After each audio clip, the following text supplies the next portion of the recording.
You know, some people say Chinese communist officials are heartless, but it turns out they have plenty of hearts, because new research shows they're just taking them from people who are alive.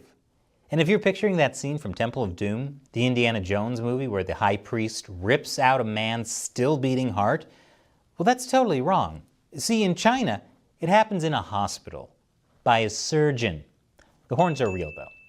And before you say, Chris, you're crazy, that could never happen, let me remind you that communist China is a place where authorities routinely round up ethnic minorities and send them to labor camps. The government forcibly sterilizes women and then rebrands it as feminism. And top-level party officials covered up a deadly pandemic for 6 weeks so they could hoard medical supplies. That killed millions of people. So what's a few thousand extra deaths a year by forced organ extraction, am I right? China's transplant surgeons are executing prisoners by extracting their hearts. And remember, prisoners in China can be anyone, not just criminals. I've talked in previous episodes about how the Chinese regime kills innocent people for organs.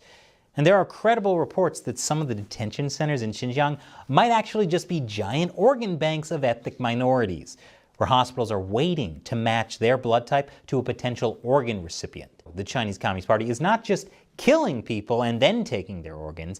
In many cases, the organ removal is the cause of death. The report published in April calls it execution by organ procurement. The researchers published their study in the American Journal of Transplantation, so pretty legit. They discovered what was happening by analyzing more than 120,000 Chinese language medical publications, and by closely examining the medical texts, they found that doctors in China are removing the organs of condemned prisoners while they were still alive.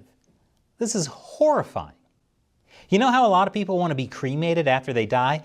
Well, imagine if you died because you were cremated.